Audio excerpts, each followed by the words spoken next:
As chairman of the Joint Special School Building Committee, I find that due to the state of emergency declared by the governor as a result of the COVID-19 pandemic, and in accordance with this governor's emergency order number 12, pursuant to Executive Order 2020-04, this public body is authorized to meet electronically.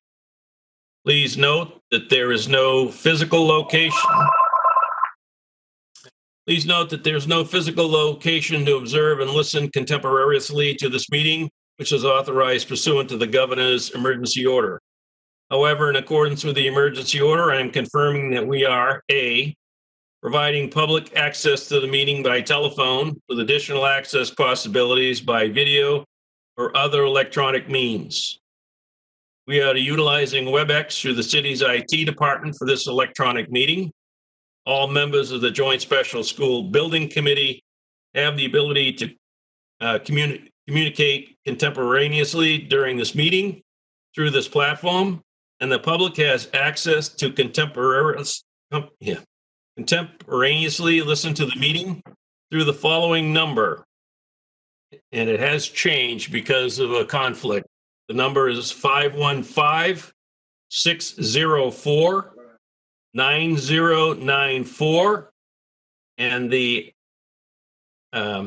password is 355-211-880. The public may also view this meeting on Comcast channel 099. B, providing public notice of the necessary information for accessing this meeting. We previously have given notice to the public of the necessary information for accessing the meeting through public postings. Instructions have also been provided on the City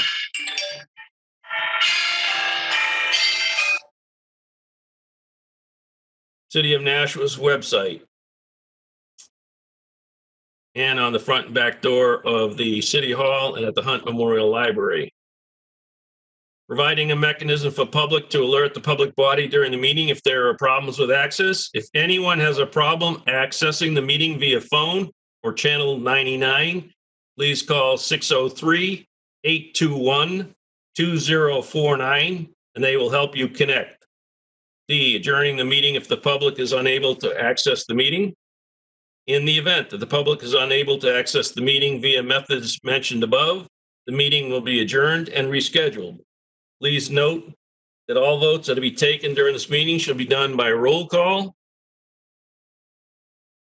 And we will start the meeting by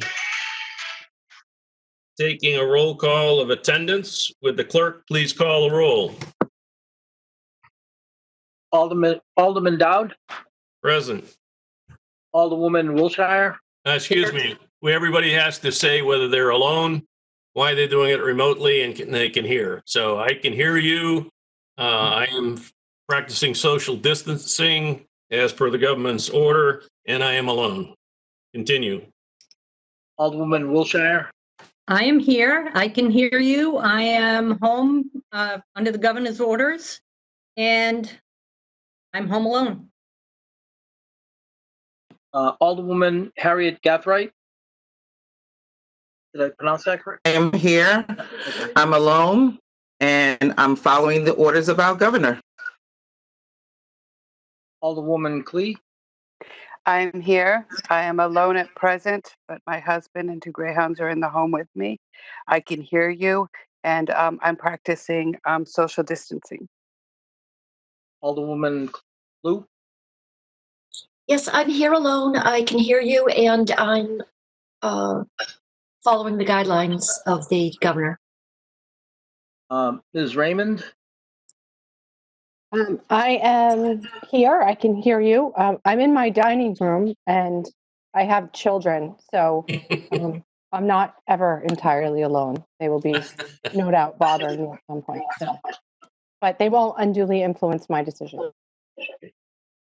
Ms. Brown. I am here. I am in my dining room also, and there are people in the other part of the house, but I'm primarily alone. Is Giulio? I'm here, although I can't see myself on the screen. Can you see me? Yes, we can. Oh, okay. Well, then that's fine. And I guess you can hear me. I'm here all alone, staying home per governor's orders. Mr. Garino is here. I'm alone, also practicing social distancing. Did I miss anyone? This is Bishop. Ms. Bishop is, I don't see her. Okay. Okay. Anyone else did I miss? The other people that are online are Mr. Carl Dubois from Harvey Construction, Mr. Sean Smith from Plant Ops, Mr. Dan Donovan from School District Finance, Donna Fitzpatrick, who is Assistant Superintendent for Middle Schools, and Mr. Jamie Ouelette from Harriman Construction. So that would round out our attendance. I don't think I missed anybody. So just to reiterate, because this information just got to me like before the meetings, that the call-in number to listen via phone rather than channel 99, you can still get on, look at channel 99, but the number is 515-604-9094. And the password is 355-211-880. Okay. So we have a quorum. The minutes of the previous meeting, April 2nd, 2020. If there are no objections, I will accept the minutes of April 2nd, 2020, waive the reading, and place them on file. All right. Remarks by chairman. All right, thank you. Once again, we are having yet another online meeting. This is the fourth one today in 4 hours for me and a couple other people that I've seen on here. So it's getting very interesting spending all this time in front of a computer. The other thing is we're going to be addressing a little more this evening. Harriman has a presentation, so I'm sure that the people that want to see visually how the project's progressing will have that opportunity. And I think that's it at the moment. So remarks by school administration. Mr. Smith? No? Mr. Donovan? No. Okay. So items for discussion.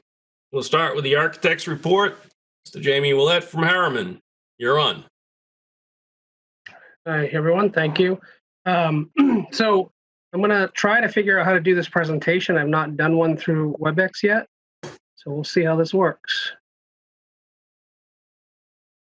I believe there's a button for sharing screen.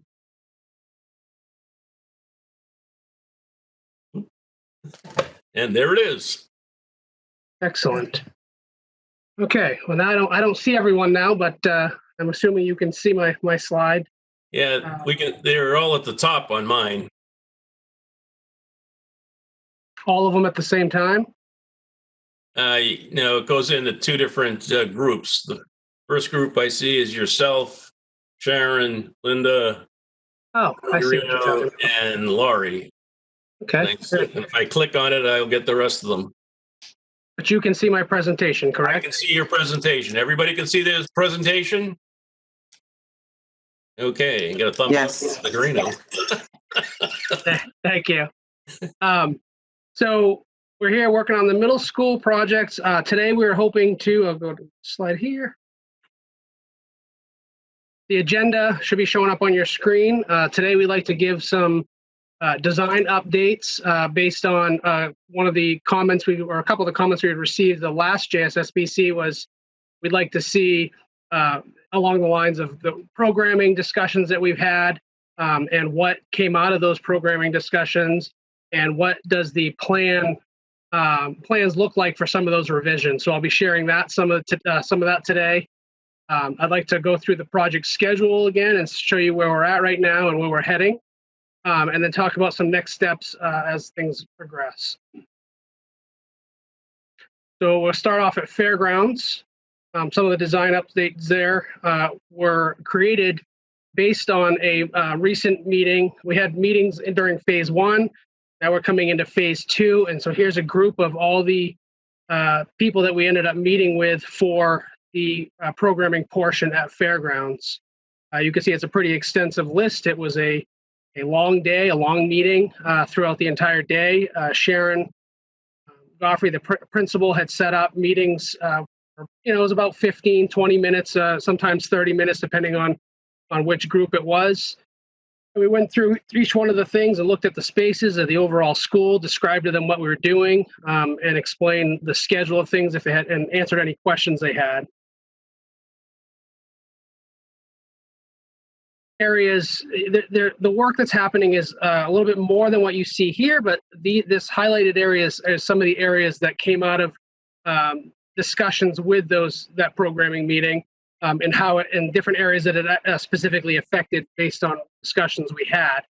So those spaces were admin, OT, PT, and the STEM space got some changes due to some of the discussions. Science casework and how that was desired to be laid out. We wanted to have a discussion with the science teachers and say, how would your space best be used if you were getting all new casework?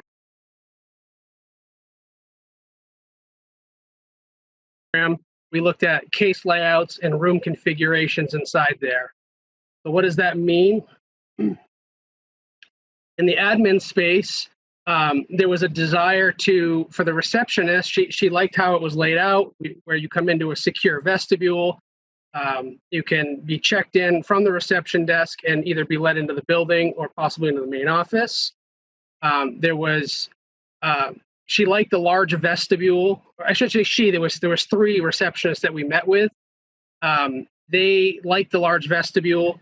What they liked about it is they could have some parents come in and stay in the vestibule while they were waiting for their students to come out, as in, somebody come home sick or was going home sick, they could wait out there and not have to enter the building where they kind of lose control of who's in the building. In the main office, we provided some areas there that you can have some seating in addition for maybe students or parents should they want to be let in. Another change there was like a meeting room to the left of the reception. There was a request to have an area for quiet time for a student or just have a little space that would allow for either staff meeting or student meeting inside the admin space. And then the office that's highlighted there was the secretary had made some requests to keep, instead of being in the reception area, they needed a little bit more private space to kind of keep the personal files inclusive and excluded from the other people that may see them. And there was some shifts in the workroom and where they desired certain casework and stuff like that.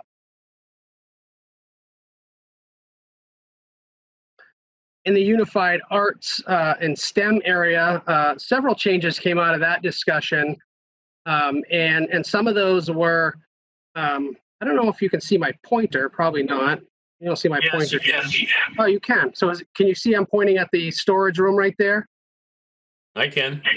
Okay, great. Everybody's doing yes. Okay, thank you.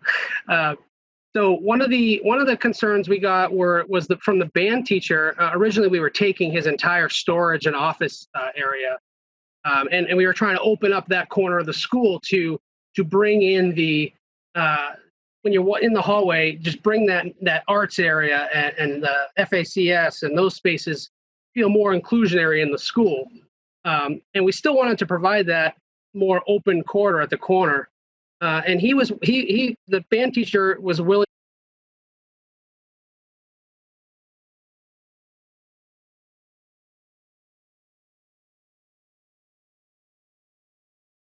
open and reflective of what it should be as a dining area. We've gotten several times in the past, is there enough space in that cafeteria for students? And absolutely, we did calculations, and it's over what 3 periods of lunch would be able to fit by the regulations of a cafeteria space. you may have to position the tables just right, but and I'm not saying it's too tight. It's over what a 800 plus student cafeteria should be. And then a little bit of work in the gymnasium. You can see that's highlighted there.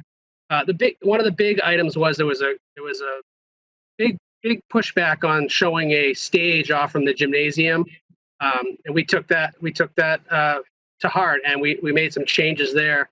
You can see D over on the right side there is a different addition than what we had showed previously, and that really gives a new chorus room to coincide with the band room that's close by, and actually give them an additional space.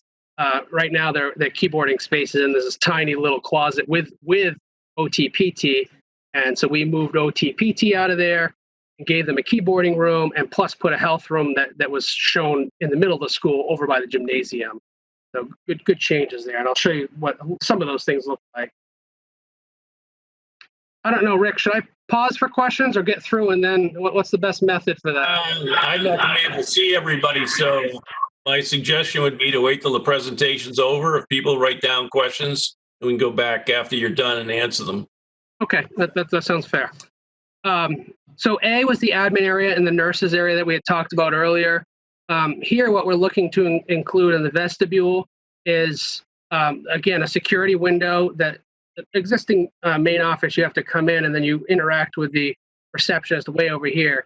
We thought it'd be best to bring that over to a vestibule where you can have some discussion and be buzzed into the school, and then you still have your waiting space and stuff. So it's really just a reconfiguration and access through the visual access through the vestibule.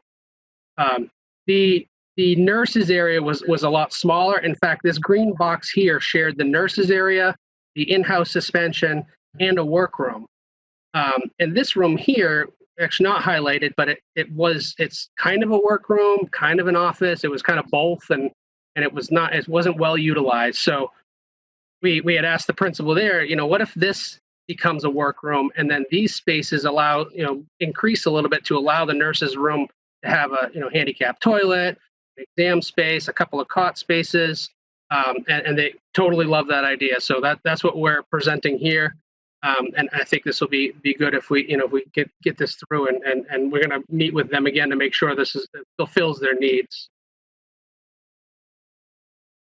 In that center core area, I had talked about before, where the computer labs and the STEAM and ELL. This is how we reconfigured it, so that this computer room and this computer room, one is like a teaching computer room, and the other one is like a computer lab. And so it gives them the opportunity for collaboration when needed, and oversight as needed as well. There was a request for an additional potential assistant principal, where these schools are increasing capacity. It doesn't have to be used in an assistant principal office, but the important thing was to have an office in the center of the building. It could be used as storage if it was decided to later on, if an AP was not decided to move ahead with. But what that was the request was to have that in the center of the school, so that there was somebody kind of in the weeds of the school, and also have one in the admin space if there ends up being two. And in the STEAM space, we would continue to work on that, where it's an area for kids to work and learn together and do projects of sort. And then ELL was a room that was on like steps over in the existing, like near the cafeteria, and so we wanted to bring that room closer to the core of the school, where students can use it in a conference room. Here's the chorus area that I referred to a little while ago, where the addition taking the stage off from the gym and actually making it into instead of a stage, a usable music space.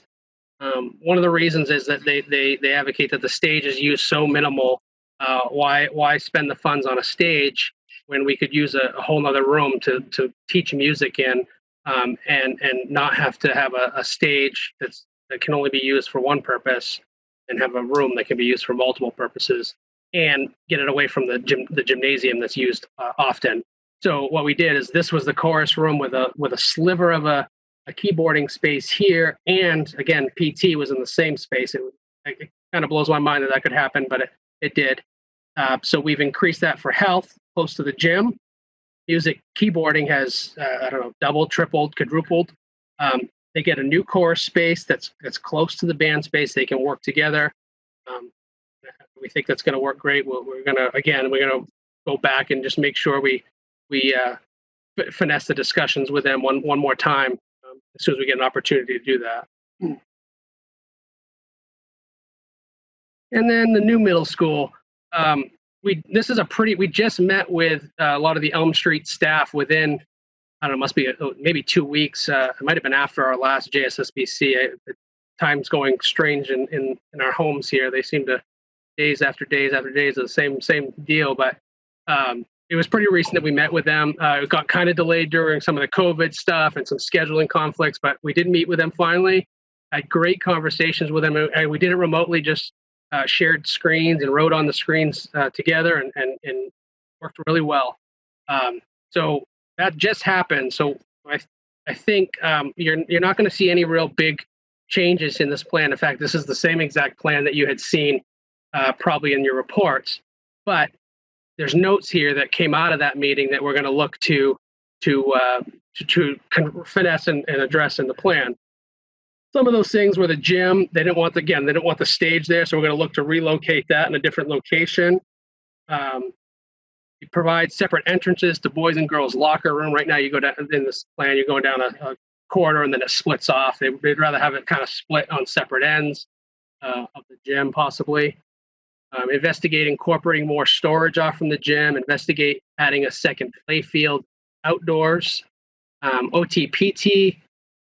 The room location, I think we probably get into it. No, I guess not. I thought I was going to say we got in a blow up, but maybe not. OTPT was actually shown here, and there's a computer room here, and both of those teachers requested to go in opposite corners, so it made great sense to bring OTPT down here and then push that computer room up to this area, which is the Unified Arts area. Again, it doesn't show that here, but that's some of the discussions that were had, and we're gonna incorporate. And then special ed requested a separate drop off down on this end of the building. So we're looking how we can possibly get that in on that edge of the building. Classrooms, team areas, they wanted to make sure they were large enough to fit the entire team. So we're investigating that.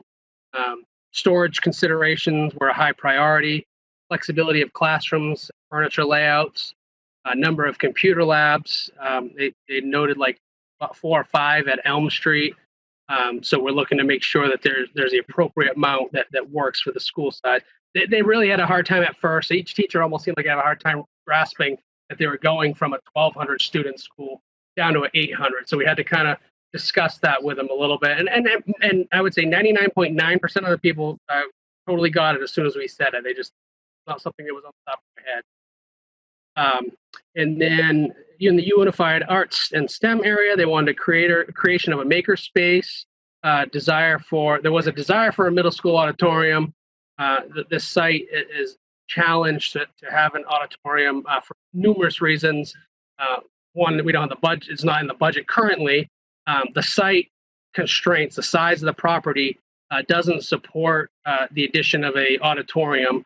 And another reason is that auditorium takes a lot of parking, and so you're not only adding building square footage, but you're adding a lot of parking to the site.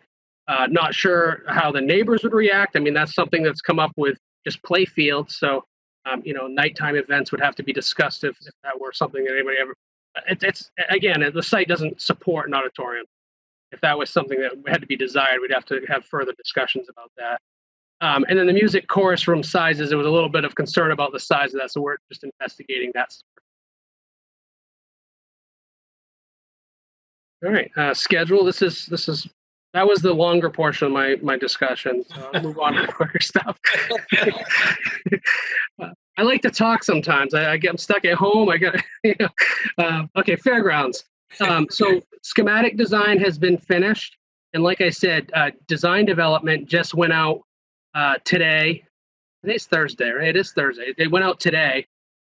So that was shipped off to Harvey this morning or this afternoon. And now they're going to start looking at getting a price for that one. I think last time they reported that the schematic design was on par with the expectation for the budget. and we're moving into construction documents. And this one, you'll notice the difference between the construction gap between construction documents and construction on the other two schools. And the reason for that is there's a bidding process that the contractor usually has to take to procure the contracts with the subcontractors. This one, we're looking to start some early stuff before our documents are even ready. Portions of the drawings are even ready. As an example, we issued a early structural package last week that would get them pricing the structural portion.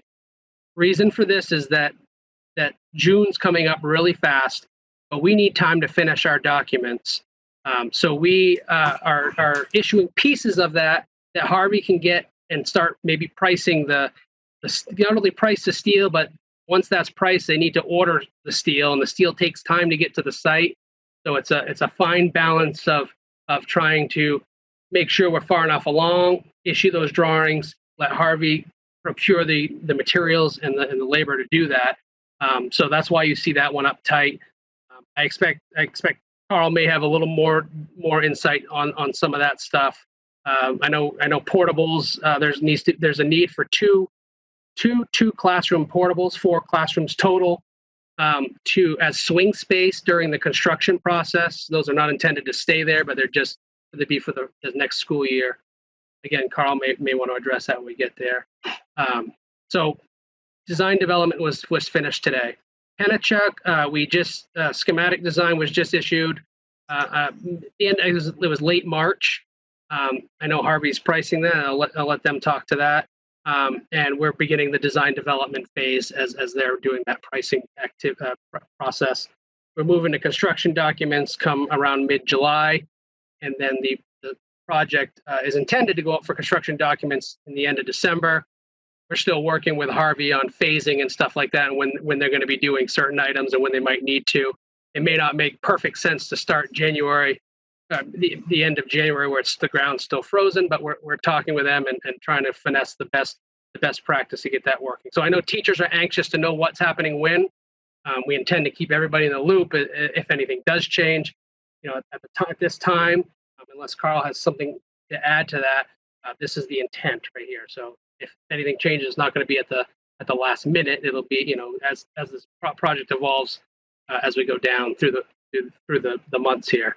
And then the new Nashua Middle School, the schematic design was actually slated to be a little bit earlier. I think I discussed this last time that with some of the programming stuff, where our schematic design just hasn't been able to get going fully. So we're trying to still keep that compressed in the schedule, so it doesn't totally impact pushing it out 2 or 3 months out down the road. Just have a later schematic design, and the construction documents kind of gets put a little bit shorter of a period. And then next steps, I'll go through this quick. We're still completing our design. We're working on that. We'd like to give the staff updates. I got an email from Donna today from Fairgrounds. It sounds like they're getting a little anxious, so we're going to look to see if we can set up maybe another remote meeting like this. I think they just want to know what's going on, what decisions came out of those discussions. I think they're going to be very content with that. And then they want to know schedule. And this one's moving to like I just mentioned the last line, moving to construction. So we want to make sure that we keeping them in the loop and they know what's going on. It's been the COVID thing's been tough. I think they want to pack their stuff, but they don't know when that's going to happen. So we have to continue those discussions. That's our plan. We're going to have some more programming meetings, and that's kind of what I just mentioned. We're not done, especially at the new school. Well, I should caveat that at the new school, we have to have more. We're not done that one for sure. The staff updates will kind of address Fairgrounds and Penachuk for the most part. I think we may have to have a couple more discussions with a few people for programming. And then the planning board submissions are ongoing. I think that's going out tomorrow. We've been discussing for Fairgrounds with the city. Some portions have gone out. We're getting the rest of it out in the next day or two. And then we have our meetings planned for Fairgrounds. The other two schools, Penachuk and the new school, will be forthcoming. And then the community meetings were postponed due to COVID. So we need to figure out when that'll happen, if things get eased up, and how that might be able to occur beyond just presenting to them like this in public forum. And that is it. Okay. Can you close that out? I will try. Oh, stop sharing. There we go. Okay. So before we ask for questions, the auditorium at the new middle school is out of the question. It's in excess of $10 million additional dollars.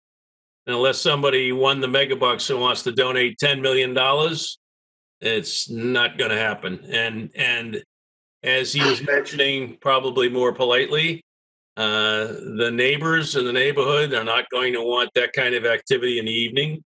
And the land does not, available land for building does not allow us to put an auditorium there. Also, that being said, their concern was that they use Elm Street today. They'll be able to use Elm Street a lot more because it won't have a regular school there being used. And the other people that are going to be using Elm Street aren't going to use it anywhere near enough so to block any of the middle school activities. High schools still have the high school auditoriums. So having said that, also the portables, I think we've discussed before at the last meeting, the portables are required because we cannot use the gymnasiums for constructions. With those, because the middle school has physical activity as part of their curriculum, the gymnasiums need to stay open. Any work that's done in the gymnasiums at the middle schools will be done when students aren't there, like in the summer. The design documents are going to be available, correct me if I'm wrong, Sean, online on the district's website. If anybody would like to go in and look at every square inch of design drawings, feel free. But I think if you have questions, they're probably more geared towards the presentation that was just given. We'll be sending that presentation out to everyone so they can look at it, their heart's content. Fairgrounds is the more immediate pressing thing. Not a lot of activities going on that really dramatically change the school, and the staff and the school district has been involved in the design. But it's certainly, if anybody on the joint special or even the Board of Education has a question relative to any of the things going on before we go to construction documents, because when we go to construction documents, I, for one, am going to have a hard time having any changes done because that gets expensive. And right now, the city does not have any money.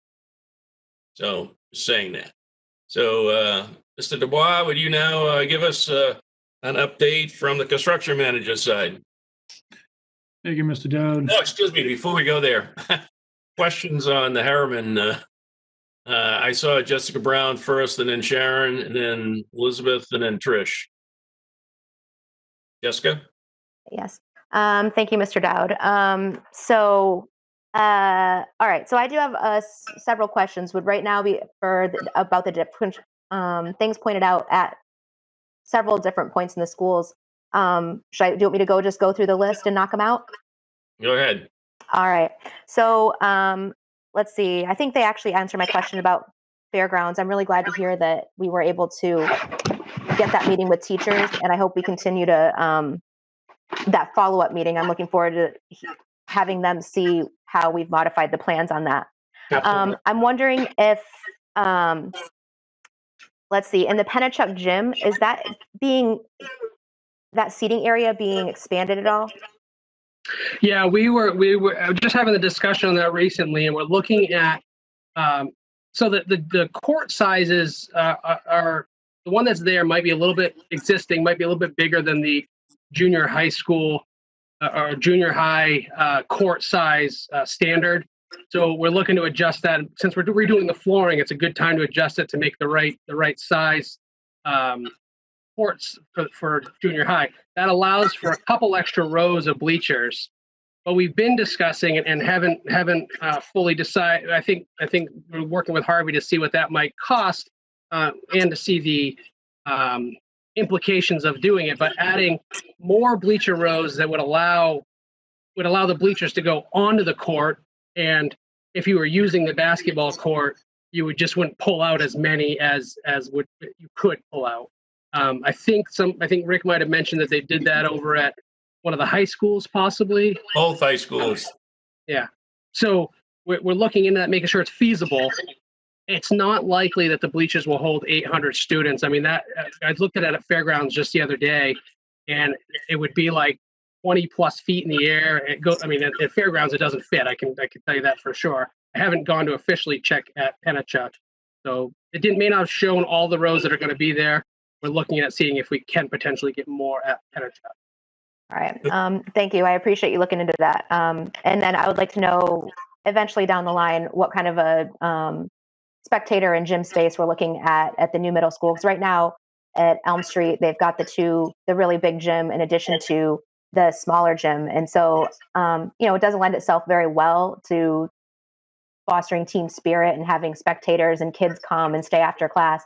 And those bleachers really are just packed with students for special events. So I would like to see that spirit continue along. Let's see. But I appreciate that.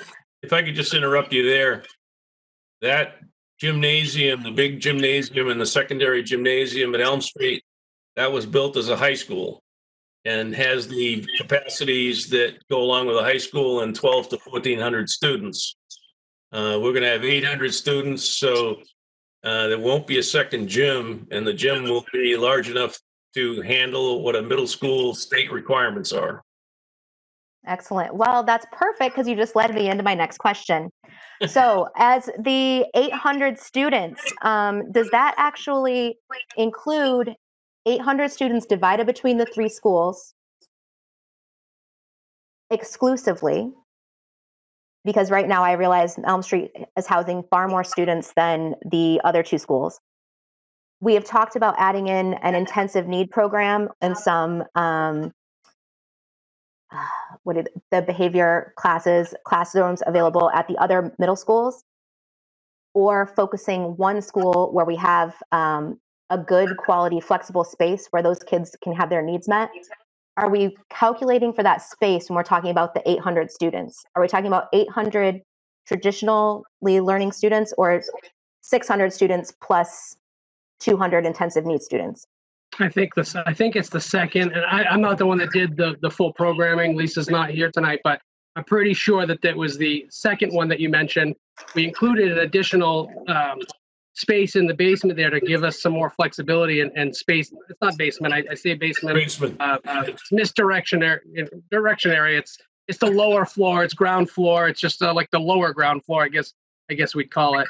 But that lower space was added in to give additional classrooms. So I would say it's more like the 600 plus the 200 or 700 plus the 300 or whatever it might be. It's not exactly 800 anyways. If you go back to some of our programming presentations, you'd show that it wasn't 800 on the nose.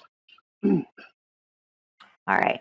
I would love to see in the next presentation, if the other person was working with that model, how we're addressing that extra space. I would really appreciate that, just because I think I need a visual on how we're going to talk about that from a curriculum perspective, and how the Board of Education could be brought in on how we're going to treat that with talking to Marcia Bagley and some other folks long term. So I appreciate that. Thank you. And let's see. My last comment, and I realize it goes directly against what Mr. Dowd said at the beginning of this, that there's absolutely no room for auditorium. It kind of breaks my heart a little bit. Elm Street has a pretty substantial performance program over there. And by moving some of those kids to other locations or to the new school, no matter where they get redistricted to, they're going to be missing out on something that's pretty special that the teachers have really fostered over there. And I could say the same for Pennachuck. They have a pretty substantial performance department. And right now we have an opportunity where maybe we could add a little bit more flexible performance space. I realize that doesn't necessarily lend itself to a full-scale auditorium because we do have a gift in Elm Street. But we don't know 10 years from now what the city is going to decide to do with that space. And I would hate to have the promise of, oh, we're going to be able to use that space as much as we want, and then not even have it there in 10 years. And then also not have any performance options in any other location as well. So I would like to just express my discontent with that and maybe find some reconsider some options for an alternative flexible space. Thank you. Yeah, the only possible thing, and we haven't discussed it with Harriman, is we could lay out the design of the new school so one could be added. But I can tell you right now that, we have several aldermen with us, that to approve a bond to add over 10 million and to be over 10 million to add an auditorium just isn't going to happen. The high schools, I remember when we were working on that project, we wanted to add 1,000 seats to the auditorium. It was over $1 million just to add a few seats. So the high school auditorium actually at, I think it's north, or maybe south, but one of the two schools, maybe Harvey remembers, has the ability to be expanded if it had to seat more people. But Elm Street, as far as I know right now, the city's planning on retaining Elm Street, and the middle schools and the high schools can use that auditorium. Jamie. Thank you. Ms. Brown, I understand what you're saying, and I wanted to, something that came to my mind that we've talked about in the past, and maybe one of some of those meetings, but that's okay. But things that we've looked at are like, they have these, like, we were putting in the high school, these, not a word, but like these team, we show them near the cafeteria, these stepped areas.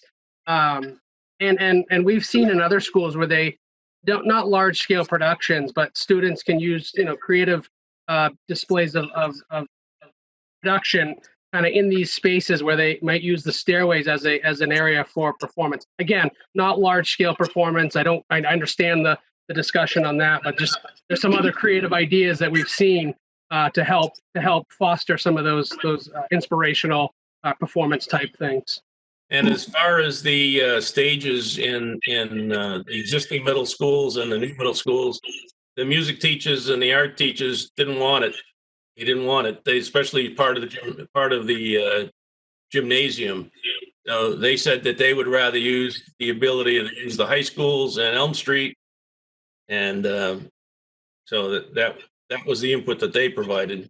Yeah, we do get conflicting messages too sometimes a little bit. So some teachers or some staff or whatever may say we don't want a stage at all. We use the high school, and then we come to these meetings and it's kind of differing sometimes. So we're trying to address all the concerns for sure as best we can.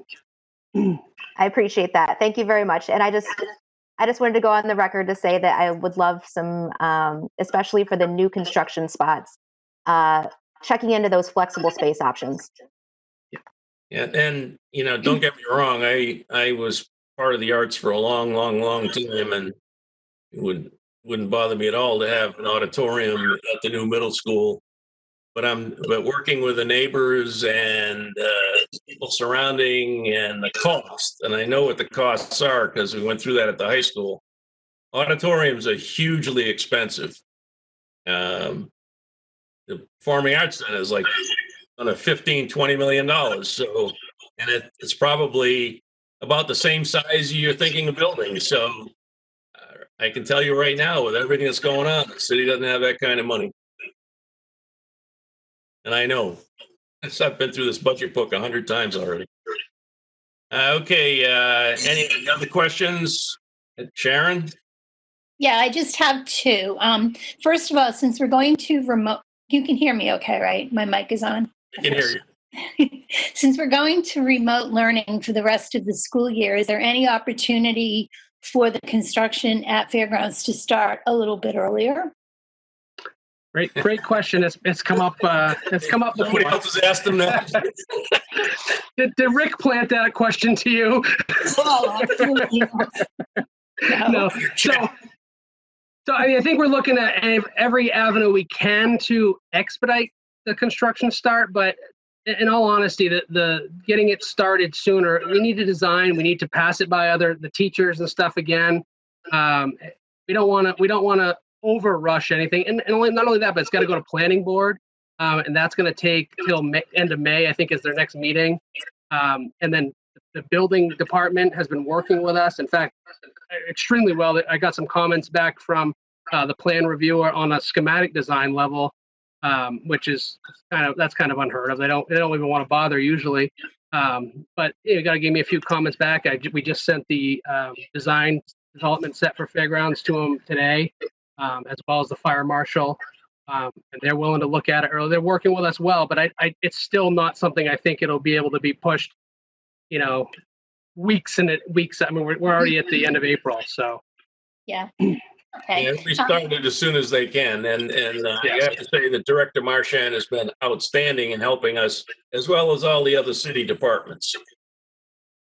Okay, so I have one other comment about Penachuk. Since I'm new to the Board of Education, I just came on board in January. I toured all of the schools, and as a retired school librarian, I spent a little extra time with the librarians in each of the schools. And when I was at Penachuk, I know she had some concerns about the original plan. So I'm glad that you work so closely with her. She's very advanced in looking into a learning commons versus a library. I'm sure she did all her homework. I do have one other question. Is the shape of the library is a little strange when I look at it. I'm just wondering why it's shaped like that.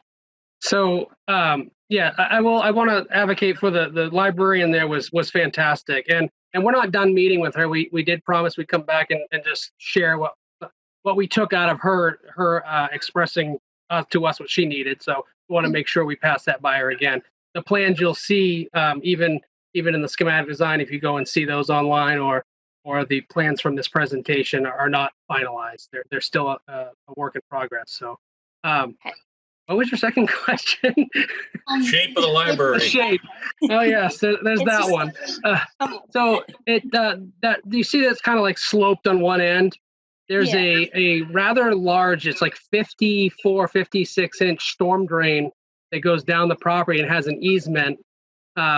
We still feel like that's the best location for the library. What it does is gives us an opportunity to have a presentation at the street.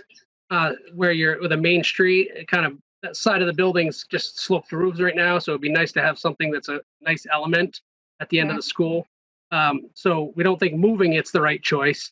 So we accommodated for that easement that's there. And I think Carl could advocate, Harvey could advocate that the cost to move that would be substantial. It's as tall as I am in diameter. So. We can't build over it. It's not allowed. So to move it, we looked at that originally, and Harvey can explain, but it's huge expense. And again, we're trying to tailor our expenses, not, look for additional monies to spend. Are you all set, Karen? Yep, those were my two concerns. I think it may look funny on plan, but once you are in the space or you see it on site, it's going to look like an interesting element. It's not. It just looks funny when you're looking at it down on paper, right? So, thank you. Stand by. Alderman Liu? Yes, thank you. I just wondered on the Penachuk plan, whether any thought had been given to having the emotionally handicapped class right next to the band room. And whether there's going to be compensation for the noise or the sound. That was my thought. Yeah, it's a good thought. I think the room is there currently, and I don't believe that we heard, and I could be wrong. I don't want to say that as an absolute fact. Pretty sure, because there's a no, I think they changed it to a math room. But I think what they said is it was there at one point because there's a quiet room already there. So we'll look into that a little further and make sure that we're addressing that concern. That's a good question. We are trying to accommodate for some acoustics from the band room with some screening with acoustic in the FACS room. That other room has a gap with some storage closet there, but we'll look into it a little further and make sure we're addressing that. That's a good comment. Thank you. So again, the plans that are moving rapidly right now are fairgrounds. Pennachuck is behind them, so we have more time to look at Pennachuck, and then the new school's downstream. Are there any other questions? Alderman Clee? Find the mute button. Uh-oh. There you go. There it is. Okay. Actually, I had wanted to mention the same thing that Alderwoman Lou had mentioned. I was a little concerned about that. The other thing was, did I miss it, or did we get this presentation prior to the meeting? The reason I'm asking is it was very difficult to see on my screen, and I looked through all my emails. I know I've gotten more emails than you could shake a stick at. We all have. I thought maybe I missed it or lost it or something, but if we hadn't, it would be good to get it in the future, because I'm looking at this through an iPad and it was really difficult. I kept doing screenshots so I could look at it later on, but I usually like to have it. I kill trees, so I would have printed it out and been able to write my notes on each of the pages. So Yeah. I know you guys work right to the very end, and I hate to do this to you, but even if we could get it hours before the meeting, it would be so helpful. Yeah, I apologize for that. We've done pretty well with that in the past.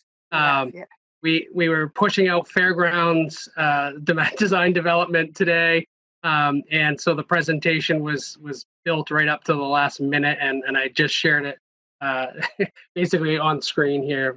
So we will do a better job in the future to make sure you see that in advance. And these will be shared with you. I know it's late to ask questions, but please feel free to email me or whatever it needs to be on any questions that may come up from receiving. I apologize for that. Oh, no, please. And I understand that you guys are doing a phenomenal job. And but I like the design. And I did have the concern about Pennachuck as far as the band and the emotional behavior classes. So Good thank comment. You so much. Yeah. Thank So you. either Jamie, Sean, or myself, one of us will get the presentation out to everyone. Thank you. Anyone else before we go to Harvey? All right, Carl, you're up. All right, thank you. I want to apologize to the JSPC. I didn't realize I trumped getting the documents out to the committee today, pushing to get the design development documents to us. Apologize for that. It's more important that you start costing this than. That's all right. Anyways, just a quick update on what we've been up to on the three schools, starting with fairgrounds. I think we noted this the last time. I was pleased that we finished our schematic estimate. Looking at it compared to our conceptual estimate, there was very little change in what we saw in terms of costing. So that's a positive to take away. We are tracking cost, which is nice. We've completed our construction phasing plan and schedule, so we can and are ready to sit with the staff and over at Fairgrounds at any time, or one more meeting online if things don't get released anytime soon. We're currently working on a site logistics plan, and the difference with that is it determines where we will be locating trailers, portable toilets, dumpsters, fencing, that type of thing, so that any parent that comes on the site or busing and faculty will know and understand what is considered a construction area as a no zone and teaching areas. So we're working on that logistics plan. We should have that in about another week. As Mr. Ouelette said, we are out to bid on the foundation and steel package for Fairgrounds. That pricing is due May 6th. So we can get that awarded, get approval to award. We're probably going to be looking before the before the May joint special meeting to try to get an approval on that. And I wanted to bring that up for discussion purposes, because if we wait till May, we've garnered nothing. We're going to lose about 3 weeks of time. And it's important, and I'll tell you why, because once the award is made, we've got to go through what we call a shop drawing process, where every piece of steel is detailed out and it has to go back through Harriman and through their structural engineers for approval. Once the drawings are rendered approved, then we can actually put the job into fabrication at the steel fabricator. So time is of the essence. I know this whole pandemic thing has got everybody working in a crazy fashion, but if there's ever a way that we can try to get approval to award the foundations and the steel prior to the joint special, that would be great. We can talk about it at the end. As Mr. Ouelette said, we just received today, sorry about that, but we're pushing to get the design documents going. We started actually this afternoon on our takeoffs, so we're in the process of trying to complete the takeoffs and get the numbers pulled together in the next 3 weeks on that set of documents. We're expecting a site and demolition package from Harriman around May 21st to put that out to bid. We should have numbers in about the first week of June. We're probably going to be in the same situation on June and looking for approval before the joint special meeting in order to get started out there, because we are going to need a site contractor and demolition contractor on site. They'd be the first trades in on the job. Final construction documents, as Jimmy was showing, and is scheduled, looking to be issued on the 18th of June. That would be the balance of the architectural elements in the school, the interior renovations, that type of thing. We'll put those out to bid, and then we're dealing with the 4th of July at that point in time. So I'm thinking we're going to be ready to present a final GMP to you folks probably the week of July 12th. We'll get it out to everybody, and then we can talk about it at the July joint special meeting and render it for approval. Actual construction construction start on site is going to be pending approvals. And as Mr. Ouelette alluded to, I got to tell you, the city has just been phenomenal. Either planning, building department, fire department, they've all been great to work with. They're doing whatever they can to assist us in that matter. And it means an awful lot to keeping this process going. Just this past Monday, I met with Eversource and Nashua Fire Rescue Fire Alarm Department. We have to relocate at Pennachuck the power and the fire alarm pole that's located on the site. It's in the midst of the proposed addition. So we had a meeting with them, came up with a game plan, and Eversource is in the process of putting it into engineering, and then they'll go through pricing, and then we'll have that settled out. I'm also chasing Consolidated because there's a fair amount of communication lines that are in the way of the additions, so we've got to get those out of our way. And my thought process is, if at all possible, I would love to do that work this summer and get that work out of our way, because as you saw in the schedule that Mr. Ouelette presented, right now it looks like it'd be almost a February start. I'm a little inclined to say, let's wait till the ground unfreezes rather than spend additional money working in frozen earth. But in either case, school will be in session. So to try to do this while school's in session is going to add that much more of a complexity to it. So if we can get that done this summer, we're going to be way ahead of ourselves come the start of that project. I also met with Eversource at Fairgrounds. We have a couple things going on there. Obviously, as was stated earlier tonight, we will be mobilizing a couple portable classrooms. Came up with a game plan with Eversource on how to power those. So that's in the works. I got that invoice. We sent that check out, so that is going to happen. I am waiting for the second part where we have to relocate the existing transformer. And that can increase the transformer size for because of the additional square footage and everything that's going into it. So that is in engineering. I have not seen what that cost is. We have set allowances aside in our cost estimates for these. I'm just trying to get verification on where it stands and get the work in order with Eversource, because they're great people, but they're at the mercy of the weather. And in the summer times, when you're trying to get things done, thunderstorms and outages, that comes first before construction work. So I always like to be ahead of the curve there if I can. We're currently waiting for the last of the soil boring report. There was some additional borings that we requested down the emergency drive. we have an allowance in our numbers for ledge, and we're trying to confirm what's actually out there from the way it was built. It's a pretty steep slope. I don't think anybody's ever driven down that. It's an emergency drive, but fire department is stated their displeasure, and some of their larger vehicles bottom out when they go through there. So we're going to correct the slope, make it so that fire apparatus has no problem going around the building.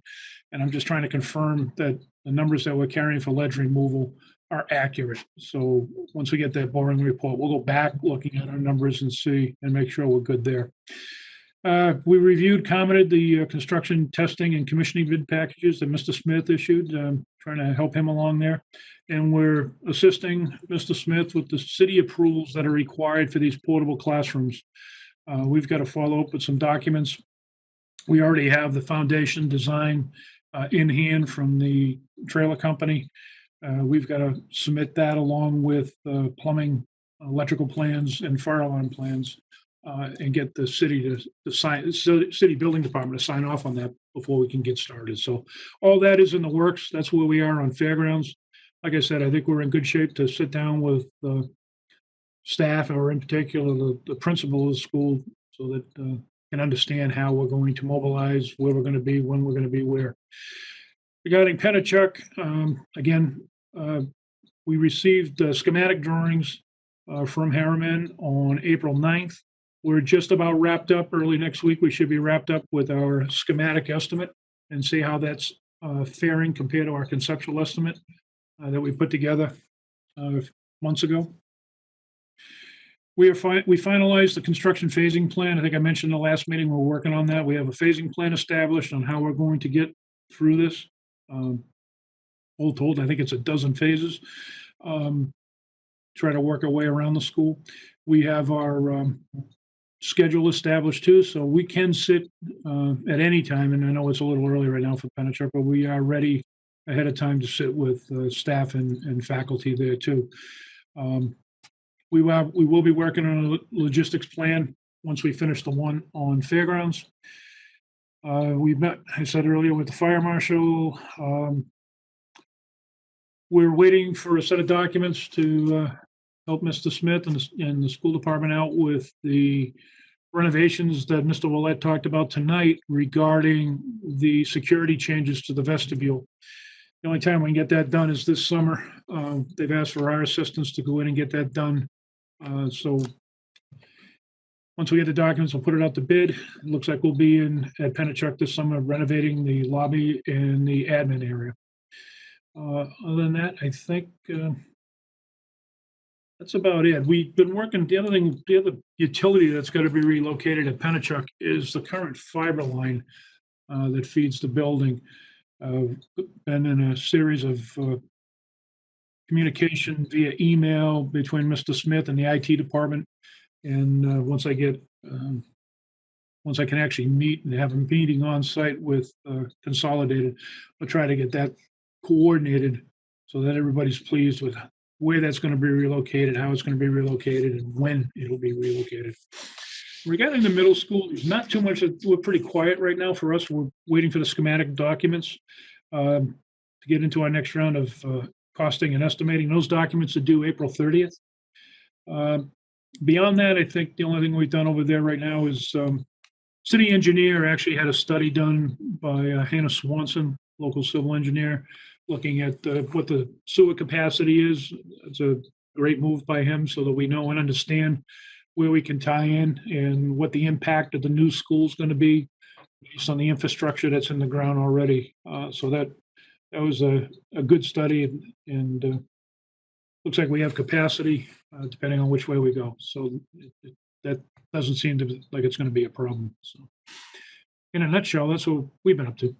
Okay, just two things for new people that aren't familiar with portables. We have to install them like they're going to be there for 20 years because it's a state requirement. So the foundations, the electricity, the sewerage, the whole 9 yards, all has to go through scrutiny. Yep. It's not like just driving up a mobile home and parking it. So they're looking at both of those schools, both Fairgrounds and Pennachuck, for that activity. And they will also be taking into account security. So I think that came up the last meeting. Yep. Seems to me I have one other thing. I might come back to it. Anyone have questions for, I see Alderman Clee? Trish? The cost items, I mean, the items you talked about, the having to move the power lines, the fire alarm, communication lines, and the fiber line. Is that going to be something that we weren't expecting? Would that be additional cost? I heard you say that you were getting some costing items on it, but We're trying or to get did we actual- expect it? We're trying to get actual costing on it. We've carried allowance money is what we think it's going to cost. So there's money set aside within the original conceptual estimates that you folks approved for that work. We're just trying to finalize what the numbers will be. Okay, so we actually did expect it then. Yes. Yes. Okay, thank you so much. Yeah, both Harvey and Harriman have done numbers of schools, and I'd be shocked if there's anything that they hadn't estimated that would be an expense. Because we do have contingencies, but we don't like to spend them. I'm sure we will at some point on some, but yes, Mrs. Raymond.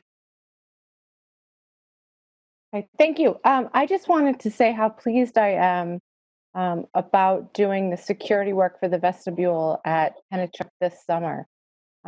So I'm really hopeful that all of the ducks line up and everything goes according to plan, so that you guys can get in there, because that's just really important to me. So I appreciate kind of moving that schedule up a little bit. No problem. Yeah, they also have somebody else that's been pushing them about this security stuff. So I'm sure Carl and Sean will tell you. To me, getting that security in all the schools as quickly as possible is one of the key elements of spending the state's money. Anyway. Okay, any other questions for Harvey Construction? Seeing none? Invoices. Mr. Smith, you're up. Okay, in your package, you have basically 4 invoices. 3 are for Harriman for their work at the 3 middle schools. Those come to a total of $153,122.67. And then we have 1 invoice from Malone and McBroom for $5,100. And that company is the outfit that does all the borings and soils work for us. And that work was done at the site of the new office at Fairgrounds Middle School. Okay. I'd like to entertain a motion to approve the invoices, payment of the invoices to Harriman A&E for $153,122.67, and then Malone and McBroom for an amount of $51,100 for an amount of total amount of $158,222.67. Somebody like to make that motion? So moved.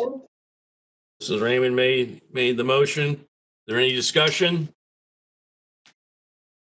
Seeing none, Mr. Guarino, would you read the call the roll? Okay, on the motion, Alderman Dowd, Yes. Alderwoman Wilshire, Yes. Alderwoman Harriet Gathright, Yes. Alderwoman Clee, Yes.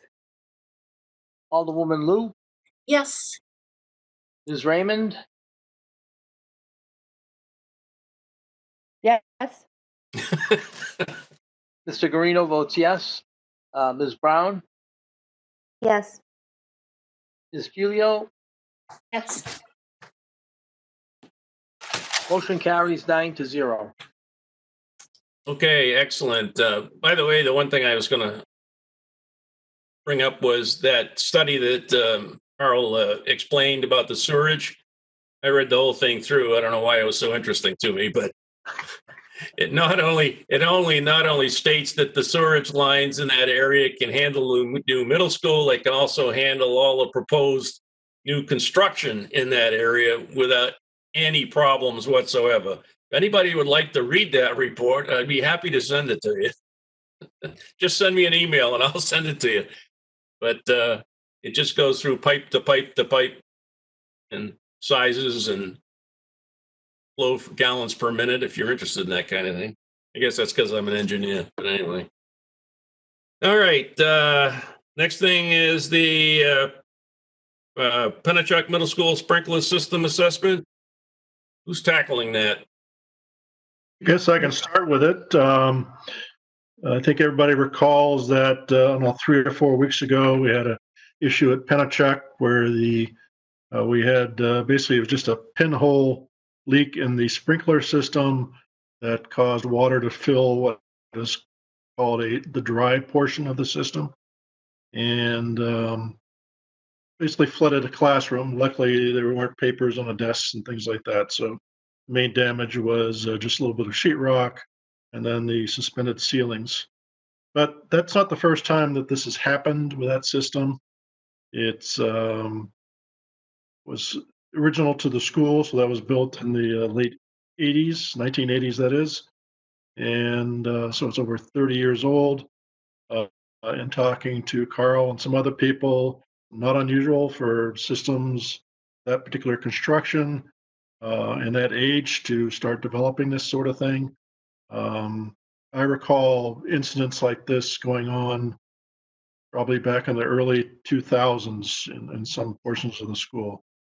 So it's the system we definitely need to look at and replace if we can. Harvey actually brought in the original, I believe they were the original people that built the system, and did a walkthrough along with Gary Connors and my staff.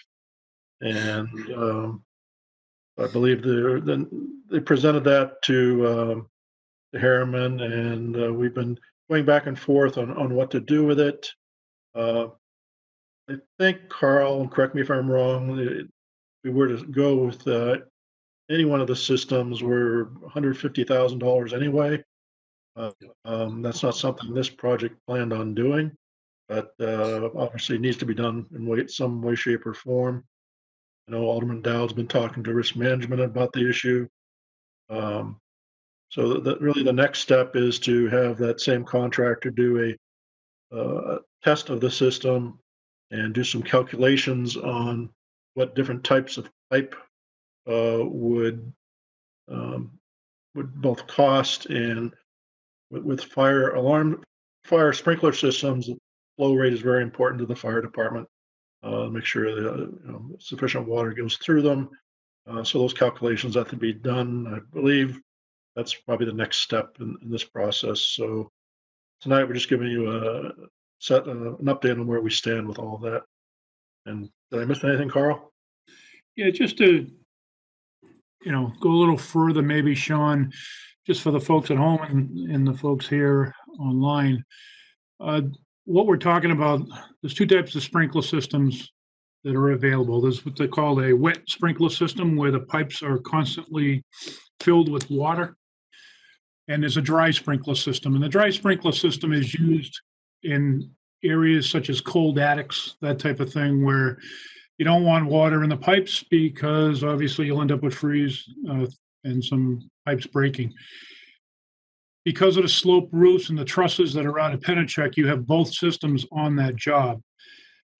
And this has nothing to do with the original installer in terms of quality. I can tell you that dry systems are problematic over time. And the reason for it is once a year, Mr. Smith or someone within his staff will run a test on the sprinkler system to make sure it's operational. So they will fill the dry system with water, drain it, but you end up with a residual water along the lining of the pipe. And when you get rid of the balance of the water, it introduces oxygen, and that introduces rust. And that is, back in the 80s, there was no other option besides what went in. In today's day and age, there are some various things you can do. What we're finding is that there's what they call thin wall pipe and thick wall pipe. Not to really get into it, the thin wall pipe obviously will rust through a little bit quicker, and I think that's what we're seeing. We're going to go in, do some tests, find out what the mains look like, and find out what the branch lines look like. Speaking with everybody so far, there seems to be they want to move forward with the thick wall pipe. Thin wall pipe was used out there, which means we're going to go back and recalculate and hydraulically calculate to make sure there's a proper flow and should there be an emergency. So all this is in the works. We just required some additional water flow information from Penachuk, which Mr. Connors just got to us today. So I would think in the next couple of weeks, we'll get an answer back hydraulically, how whether we can go with the thicker pipe and not affect all the branch lines, which would be nice if they don't have to be replaced. But we're in the process of doing investigative work. We're going to be doing some calculations, and we can finalize the numbers for you so you can move forward making a decision. So as he said, I've had numerous discussions with risk management in the city. They are paying for the damage that, correct me if I'm wrong, Sean, but they told me they were going to be paying for the damage from the classroom leak from that one head that, or leak that caused all that water flow. I tried to get them to pay for replacing the entire system, and wasn't as successful as I hoped on that. But it's my intent to, as part of this project, to cover this inspection that we're talking about, because after we do all this work to the school, I do not want the ceiling coming down someday because of one of these things letting loose and water getting up there and soaking the insulation. And that's where I was trying to sell the risk that, they should cover it. But I want to see what the report says as to how bad the system is and what it's going to cost to replace it. And it's not huge money as the project goes. So I'll come back to you for a vote, but it's my intent that, at least in my part, that I would like to see the system repaired so that it's going to last and we don't spend all this money and have a new shower installed from up above. So we'll be back to you with the results of this. Alderman Clean. Thank you, Chairman. The question that I have, I guess, is kind of what you were talking about. With all the addition, and we're talking about adding on to it, we would have just tied into the current system. Is that the way normally would have gone? No, let me go back. The system that's down in the middle part of the floor, Right. on the floor level, and the part that's going to be in the new building is all wet system. It's a separate system. We're talking about the one that's in, Penachuk has Right. areas of the building where there's a wooden frame on the top like an attic. Okay. And that's where the dry system is. We're talking about the dry system. Okay. So the any new Nothing- construction does not have to tie into this system. No, The new- doesn't tie in at all. The new construction doesn't have any cold spaces that need to be sprinkled. It's a flat roof, so the sprinkles are and the insulation is on that flat roof. All the sprinkler will be below that, so it's a wet system on the new additions. Perfect. Thank you so much. And all that sprinkler system's priced in, so we don't have to worry about that. Alderman Lou? Thank you, Mr. Chairman. You might have just answered. Is this going to, roughly how much is this supposed to cost? Is there an estimate? We're trying to get an estimate now. That's why we're going in and doing the inspection. If I don't know if we want to throw a ballpark out now. It depends on what they find and what they recommend. Okay. It's not huge, though. All right. And is it going to be part of the price of the project? Is it going to be? I mean, are there It will be assumed within the price of the project as it stands today. Okay. So I Are there have pros and- contingencies. Are there pros and because it's not that's fine. Thank you. All right. Any other questions? Everybody's all set? So Comments by committee members? One? No? We don't need a non-public? Would someone like to make a motion? Alderman Wiltshire? I'll make a motion to adjourn. Motion is to adjourn. Would the clerk please call the roll? Okay, on the motion to adjourn, Alderman Dowd, Yes. Alderwoman Wilshire, Yes. Alderwoman Harriet Gathright, Yes. Alderwoman Clee, Yes. Alderwoman Lou, Yes. Ms. Raymond, Yes. Mr. Guarino votes yes, Ms. Brown, Yes. Ms. Gilio, Yes. motion carries 9-0. We're adjourned at 8:27 p.m. Everybody stay safe, and we'll be in touch soon. Same to you guys. Good night, Stay everyone. safe.